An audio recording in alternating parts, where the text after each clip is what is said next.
那你怎么就知道一定是他呀？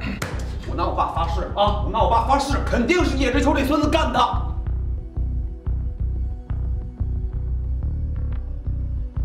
高培富说的没错，我派人也调查了一下，发现这些虚假信息的确是叶知秋下令发出去的。真的是冤家路窄啊！大家有什么应对的办法吗？ 我已经让周岩封掉了所有发布虚假信息的 IP， 但这种手段治标不治本，目前还没有更好的办法。其他人呢？有吗？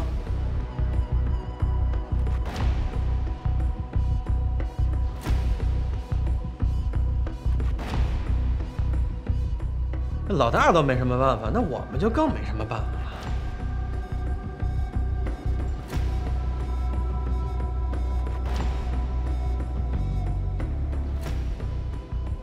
你们没有，我有。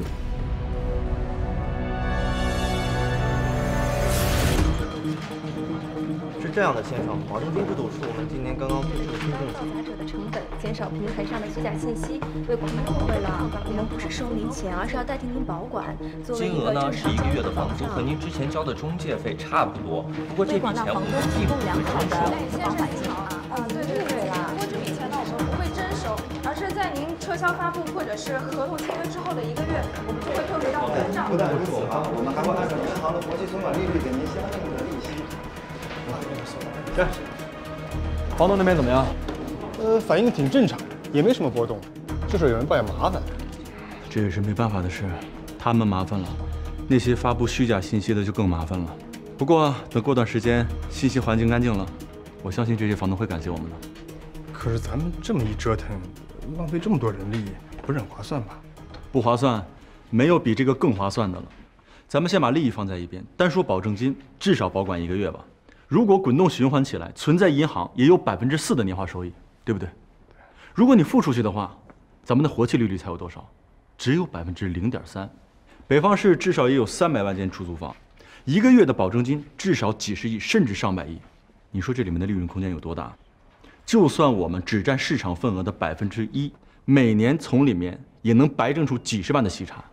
你想象一下，到底划算不划算？对呀。哎，于总，还有件事儿。咱们之前搞的保证金制度虽然效果不错，但是从战略上来讲，还是一次保守的行动。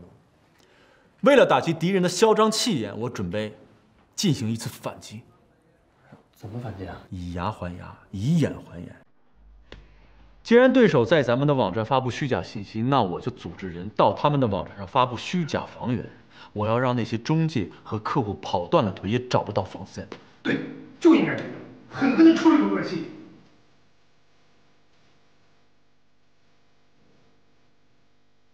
我不同意这么做，为什么呀？还用问为什么吗？李光远，你是不是忘了我们到底在做什么？我们是在做生意、做事业、做一件对所有北漂人有利的事儿。我们不是你骂我一句，我还你一句小孩子斗气，也不是杀来杀去抢地盘的黑社会，更不是让那些真正想租房的北漂人屡屡碰壁，无处安身。那你的意思是，这事就这么算了？啊？就让他们一次次的打咱们脸，咱们还得以君子之礼，企图以德服人。这跟投降有什么区别？是我这么做会让一部分租房子的北漂受损，但是我这么做就会让对手知道疼。就会让对手怕我们，在对我们下黑手的时候，他们才会犹豫，我们才会有更好的条件发展下去，我们才会服务更多的北漂们。难道不是这样吗？所以你就要舍弃一小部分人的利益，来成全所谓的大多数。所以你就要放下自己的道德准则，去用丑恶对抗丑恶。于梦月，也许你今天还可以说你的本心没有动摇，但是明天的后天呢？如果你习惯了用一小部分人的利益去换取更大的利益，你还是原来的你吗？我们做的还是原来的事业吗？就事论事，不要总为800年以后的事操心。我敢保证，如果我们不采取反击的话，对手马上就会有下一次举动。任由这么一轮一轮的攻击下去，我们什么时候网站才能发展好？我就是在就事论事。我们现在面对的只是一家中介公司的一小部分人，但你这种做法是向整个中介公司，甚至整个中介行业直接宣战。他们巴不得我们这么干，巴不得把我们拖进一个永远也爬不出来泥潭里去。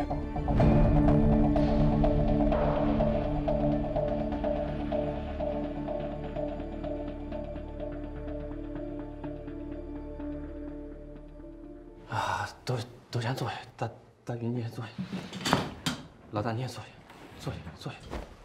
这个都是为了公司好，你吵什么吵啊？啊，大鱼，我觉得老大说的挺有道理的啊。不是，你那么聪明，办法那么多，干嘛非得去学叶知秋这个傻点子呢？再说了，咱们也没有那么着急，再想想其他办法不就得了吗？是不是周岩？是啊，大宇，我也觉得就这么报复回去，有点不太体面。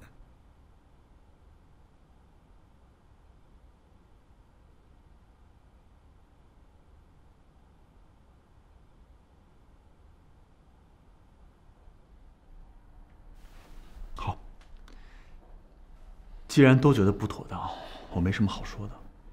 好了，散会吧。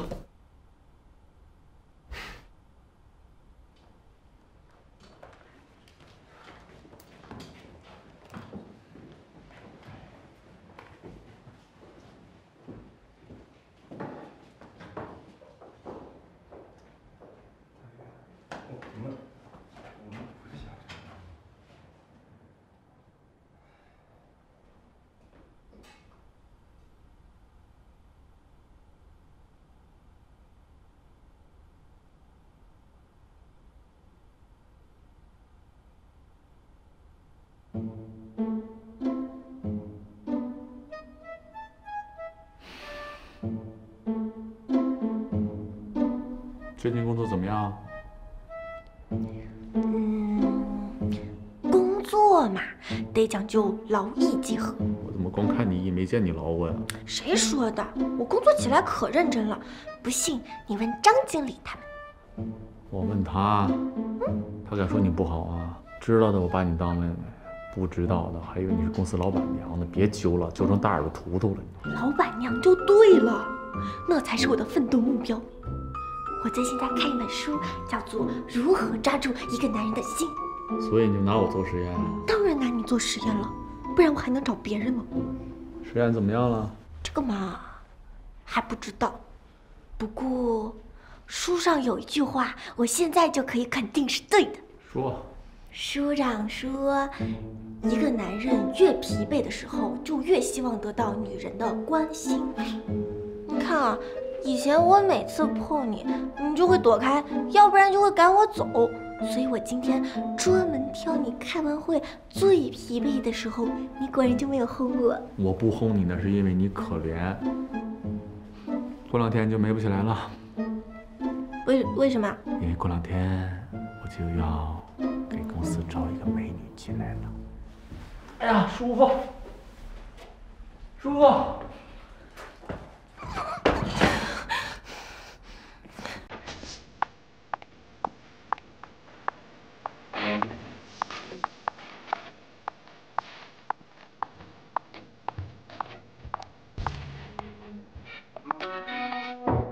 张律师，我是来报道的。请进。哎呀，小王啊，这么早啊？我今天第一天来上班嘛，怕迟到，所以就出来早了。快坐。哎。哎呀，年轻人就是有干劲儿啊！我像你这么大那会儿啊，为了一桩案子连续3天不睡觉都没觉得累啊。怎么样，做好准备迎接挑战了吗？当然啦，时刻准备着。好，难得啊，工作了这么久还能有一颗童心啊。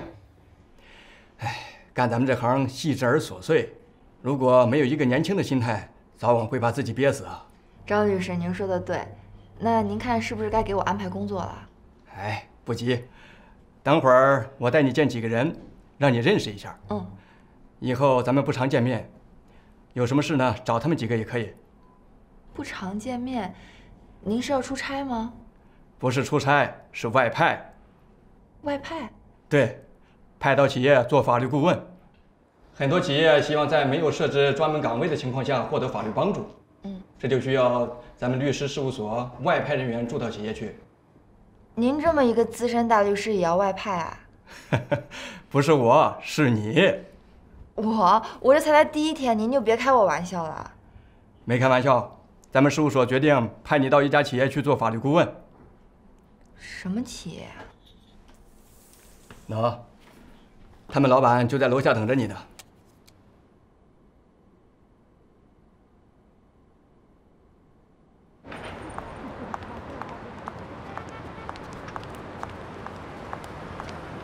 于鹏岳，到底是来干什么的？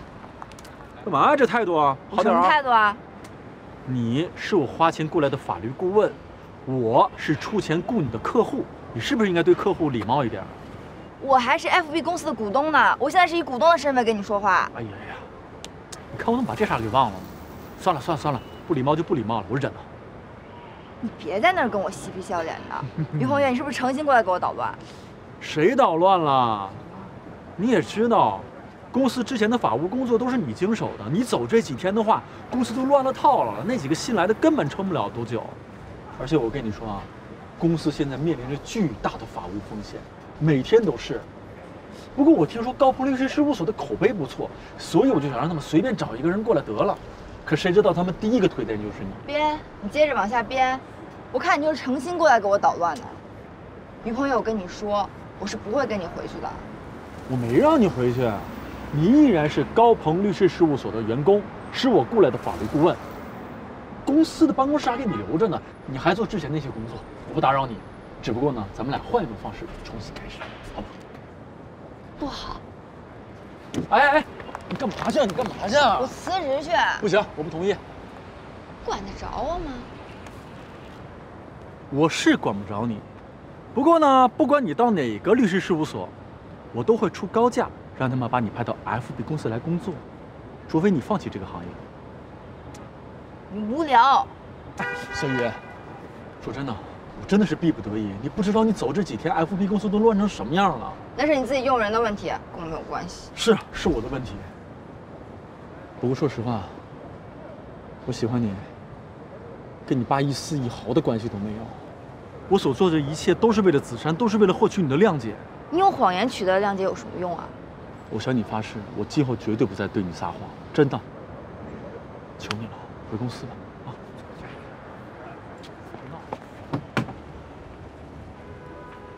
对不起，我不想再相信你了。小雨。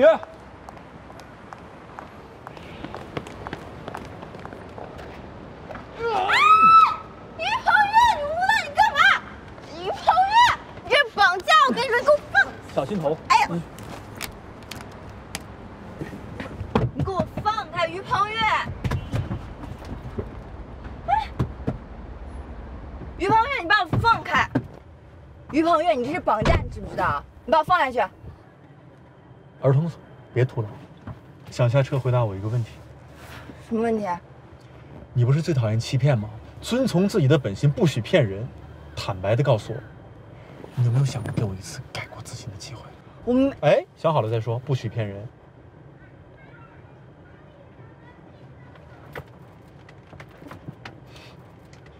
妥了。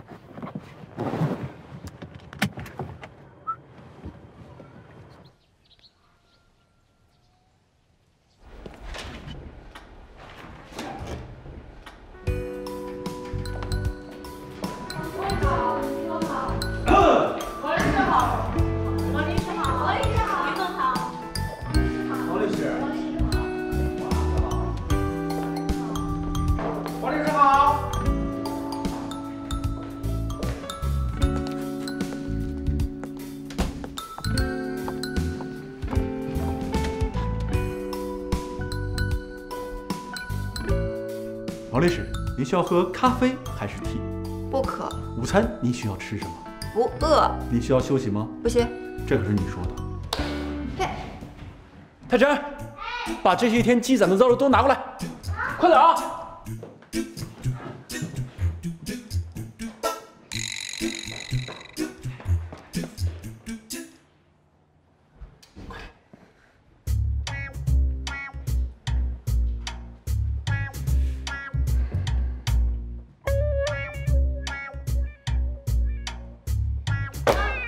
给你。哎，什么态度？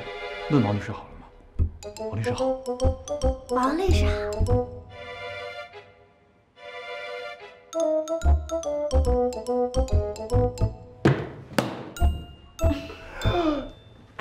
哎呀，我看真，哎，我都出，笑了，你笑什么？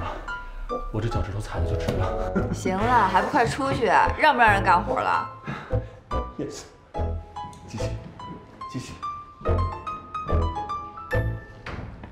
哎，你怎么还在这儿啊？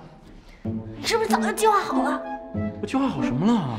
你就是那老姜，他就是那孙猴子，对吧？什么胡说八道的？谁老姜啊？你也要那个混账也不要啊！还有你个小姑奶奶嘴给我绑着呢！你要是把我的老姑奶奶气走了，我磕到你这儿。怎么样？果然不出我所料吧？这几个小兔崽子，除了弄个保真金制度之外，不敢对咱们有任何举动。我还琢磨着呢，一旦他们反击，我就号召全行业的人一起抵制他们。算是便宜他们了。叶总神机妙算，他们这哪是个？哥，那咱怎么办？他们这保证金制度一出，咱们这造假成本也太高了。对呀，就他们这点手段，全是当年我玩剩下来的。他想清清楚楚的，我偏要把水给他搅浑了。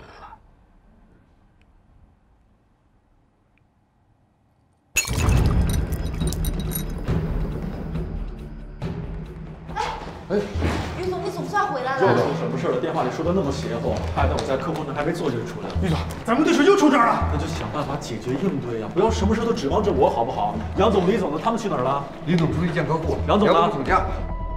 又请假了？这个月他请了多少天假了？还想再请多少天？下回见到他，请你告诉他，我让他来当这个市场总监，不是让他来度假的。算了，不关你们的事儿。马上通知大家开会。哎，好。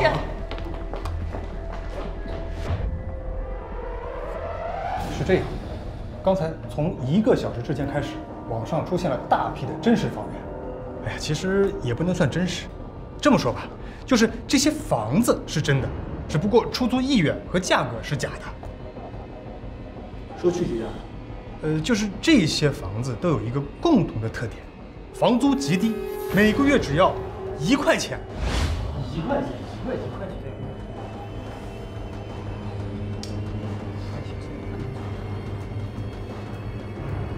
也就是说，他们只需要付1块钱的保证金，即便违约了，也只损失1块钱。对，我们以房客的名义联系了其中一位房东，这房东就说了，之所以挂1块钱，是因为他不想占用太多的资金，如果看中了，可以私下再聊。其实之前也有房东和租客谈成的价格和网上标价不符的，但最终都是房东让了利，或者是其他什么原因。凡是以低价吸引租客，最终高价出租的房东，最后都会被点评为不诚信。这种情况现在基本上也没有了。但是这种大规模放1块钱的行为还没有发生过。我担心咱们要是处理不及时，可能会引发别的问题。你说的对，这事儿没这么简单。占用资金只是一个幌子，只不过是为了让他们降低成本，自己采取的一种手段。实际上，他们的目的其实就是为了搅乱市场。说白了，就是不想让其他的房东占便宜，自己吃亏。这样一来，就会有更多的房东把价格调成1块钱，以便观望市场。与此同时，那些失去参考价格的房东们就会问其他的人房子租了多少钱。万一这个时候咱们的对手造谣的话，那么整个房屋租赁市场的价格就会变得一团混乱。到时候，那些拥有一定定价话语权的房屋中介或者是房屋租赁企业，就会以救世主的面貌出现，以一个看似合理的均价收购他们的房源。这就叫不患寡而患不均。对，还是于总解释的清楚。行了，对手也不是傻子，大家好好想想，还有什么好的对策？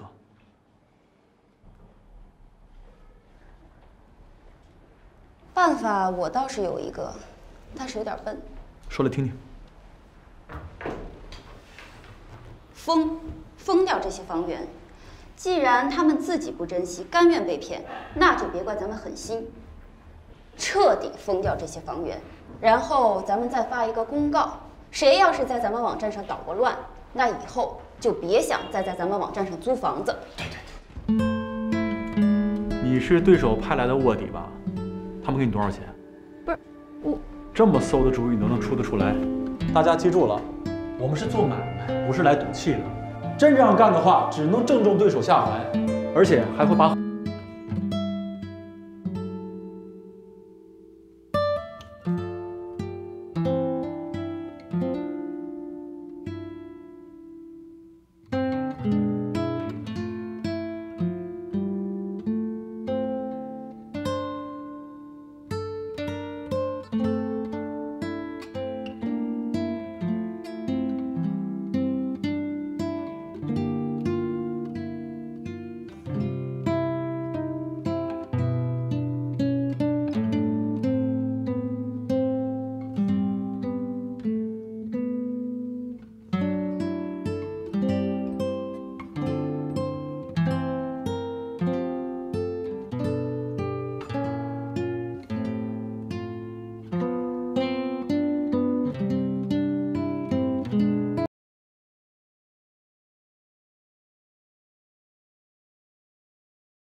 哎，这谁的车呀？马上挪一下。北 QS 838的，谁的车挪一下？有人吗？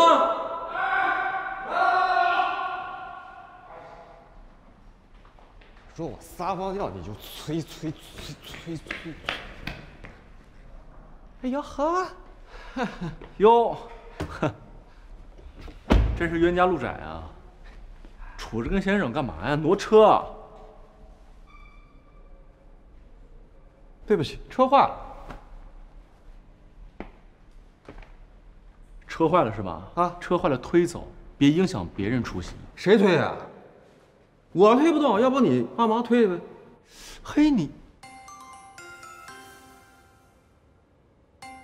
哟，哎，石总，你是怎么搞的？这个月租赁部门的业绩又下降了4个百分点啊！当初你在圈里名声臭成那样，是谁给你机会？不能干就赶紧走人啊！石总，您放心，我这就下午1点开会，你赶紧回来。哎，石总，看来叶总最近过得也不太好啊。之前那些事儿，别以为我不知道谁干的。俗话说得好，来而不往非礼也。你放心，今后我一定会让你过得更加痛苦。不是你，别在这站着了，赶紧挪车吧，不然迟到了又该挨骂了。要不要我在这陪着你等啊？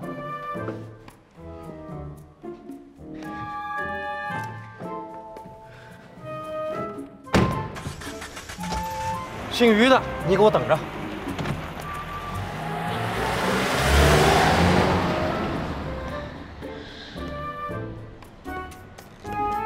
你那助理就别干了，一点油水都没有。来我这儿吧。于总，有个字麻烦你签一下。听说你申请调到企划部了，怎么不想当我助理了？我这不是想到业务部门锻炼一下吗？再说现在太真都已经把助理的活全都抢光了，我也不能总闲着嘛。算你小子还有点心。哎，你不会是因为企划部的奖金多吧？去吧，真的。公司一直鼓励员工到一线岗位，这样才能培养出复合型人才。再说了，你跟了我这么长时间，这点要求算什么？好好干，别给我丢人啊！谢谢于总。你这事业线还有生命线还都不错，但是这个感情线真差点意思。我掐指这么一算呀，你这命里缺点东西。缺什么呀？命里缺我呀。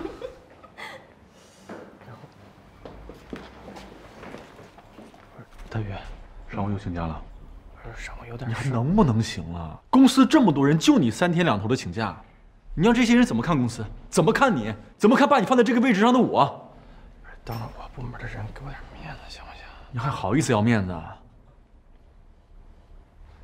我这回不跟你计较，下回你再撂挑子，你看我怎么收拾你！赶紧干活，赶紧工作。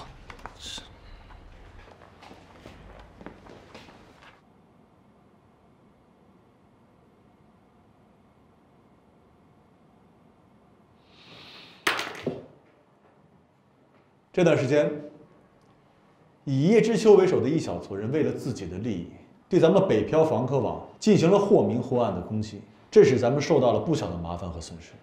我主张有必要采取手段，坚决给予反击。但是某些人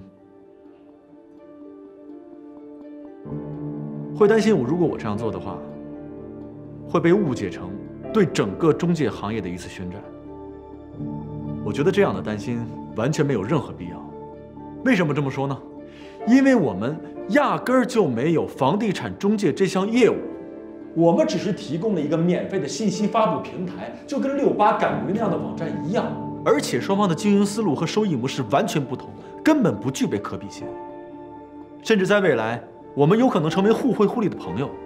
所以我把这场战斗定义为部分既得利益受损者与市场新生力量之间的战斗。在对外宣传上，大家一定要注意分寸。既然是战斗，我们总不能被动挨打。在咱们北漂房客网成立3周年之际，我打算进行一次重量级的反击。我们反击的主要武器，就是咱们北漂房客网即将推出的这项优惠政策。从现在开始，到一段时间之内，所有通过北漂房客网的租房交易，我们都将给予双方一定程度的现金补贴。于总，这怎么补贴呀？是啊，这补贴多少啊？我们账面上还有那么多资金吗？这个政策要执行多久？咱们撑得住吗？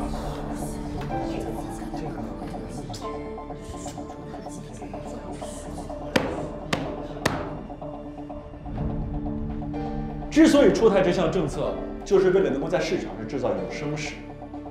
之前我们租房都是付中介费的，现在我们租房不但不用付中介费，反而会收到补贴，这将把我们网站的声望推向一个全新的高度。至于这项政策的持续时间，我们先按1个月来算，如果效果好的话，后面我们还会追加。至于补贴多少，大家不用担心，我向你们保证，既不会让公司伤筋动骨，同时也不会雷声大雨点小的愚弄用户。大家有什么意见吗？杨子，啊，我能有什么意见啊？听你的呗。周岩，我没意见。我 OK， 既然大家都没有意见的话，那我不同意这个政策。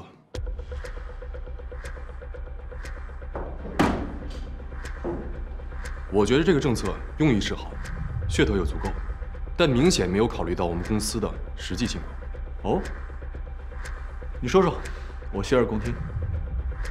在座的诸位都非常清楚，我们的房屋租赁板块是免费的，平台签约也不是强制性的，因此，在数据统计的准确性上，远远不如收费的中介公司。大多数的房东虽然是在我们这儿找到了租户，但与租户签约并不是在平台上，而是私下自行解决。而且据我所知，这一部分人还不在少数。一旦贸然地推出这个政策，这些潜在的交易就会立刻浮出水面，耗费我们大量的资金，而具体耗费多少，甚至我们无法估计。更何况，我们如何避免假出租、骗补贴的情况。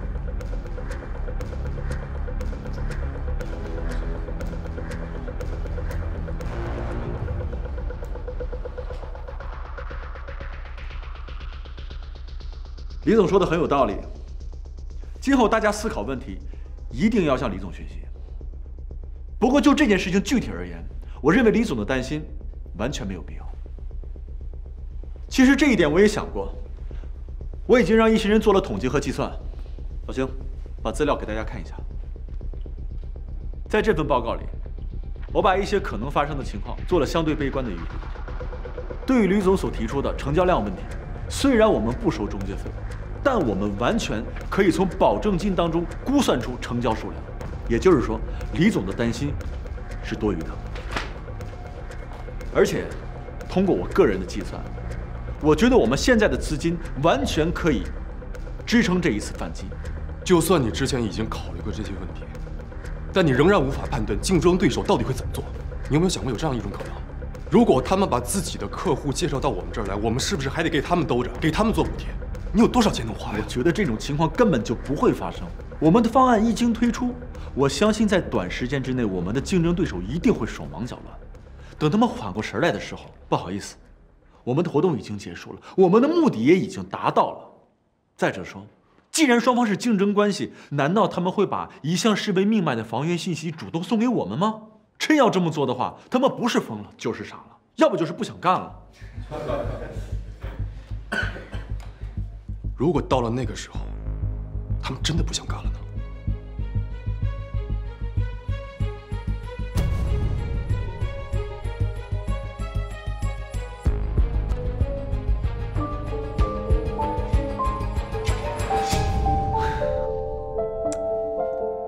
老大，你这就是不是抬杠，是我们必须把每一个可能会出现的问题全部考虑好，不能把这么一大笔钱随随便便就花出去。我想的已经非常清楚了。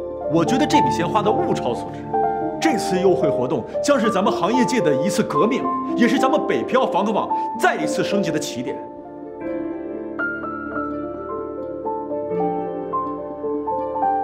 老大，李总，不要总让一些可能性微乎其微的低概率事件束缚住自己。如果不是你阻止上一次的反击，他们今天还敢这么轻易的使出这样的把戏吗？如果按照你的想法一直循规蹈矩，不做一些突破性的尝试，公司能有今天吗？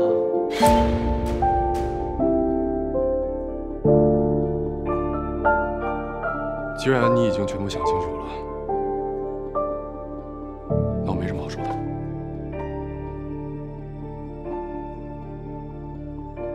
我希望各位今后在重大问题上能够统一声音。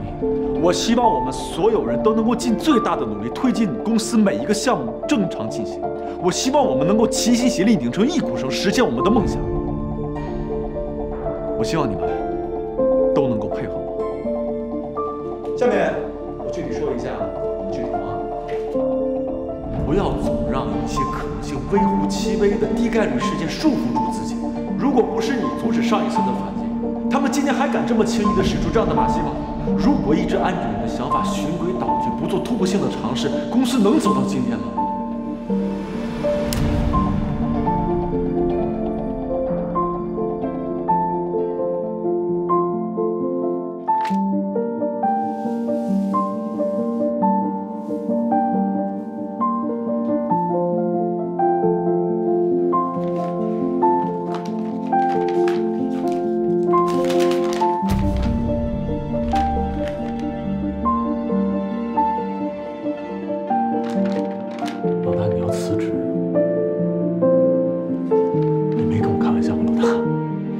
之前咱们在会议室那点分歧，之前又不是一两次了，你至于吗？信上写的已经很清楚了，可能在你眼里一切没什么变化，但在我眼里，这公司从来就没有我的位置。什么意思啊，老大？什么叫这公司从来就没有你的位置？老大，你摸着良心想想，我把你拉进公司那一天起，我哪点亏待你？我哪点对不起你了？你哪点都对得起我。这事儿也跟我们俩私人感情没有关系。简单来说，是因为我们两个人对公司的未来规划有分歧。再这样斗下去的话，对公司会非常不利。这是我经过深思熟虑的结果，希望你可以尊重我。我要是不同意呢？我不同意。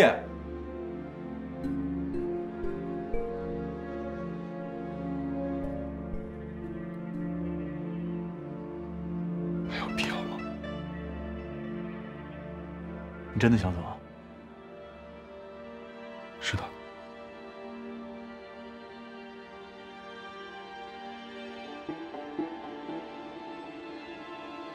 不是因为其他的原因。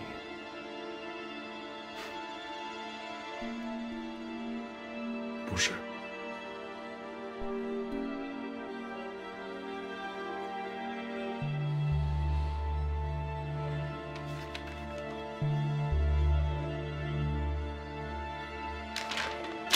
好吧，你走之前，公司还能为你做些什么？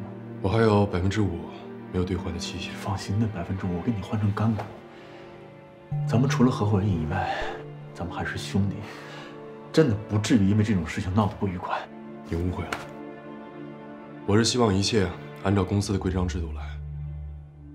那5%我放弃，已经兑换的5%，我希望转让给紫珊。紫珊对公司的贡献很大，但是一直没有得到报酬。我觉得这样对她不太公平。你说的也对。你真的什么都不要吗？反正也是你白送的，还是留给对公司更有帮助的人吧。这2个合同我已经准备好了，只要让其他股东在上面签个字，这份转让合同就可以生效了。这是你自己的事，我无权干涉。公司还能为你做些什么？你说。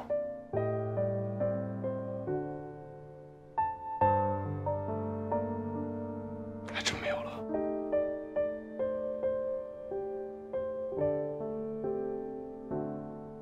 我去办离职手续。老大，你真的要走啊？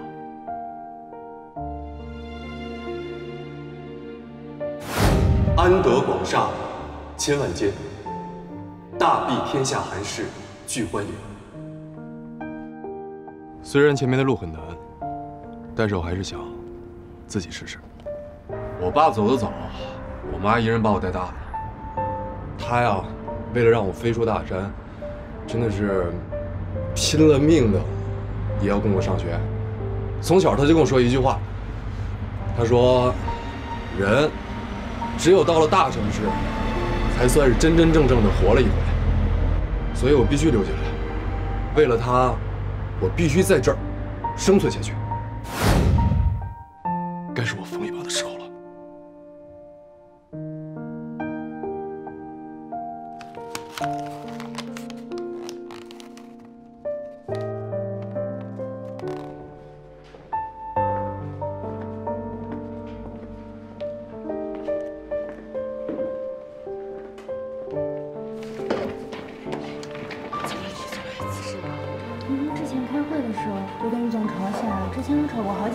会不会像王总似的，然后又被拉了回来？这谁知道啊？反正是谁先打架跟咱没关系。对，干活吧，干活吧。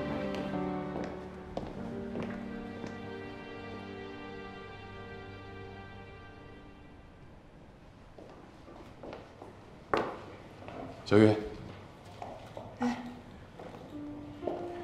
上回还是你送我，没想到现在就变成我送你了。世事难料啊！刚进公司的时候，我也没想到，我们4个中我是第一个离开公司的，还是因为我最好的兄弟。确实没想到，待在春晚才没几年，就发生了这么多事情。这个世界本来就在不断的变化，每个人也都在变，就像是魔方一样，变得和最初的自己完全不一样。就不能不变吗？树欲静而风不止。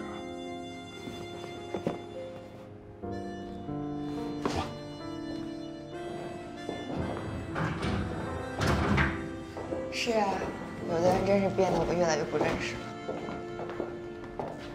哦，对了，小雨，你很单纯，也很善良，但是作为朋友，我想提醒你一下，这个社会远比我们想象的还要复杂，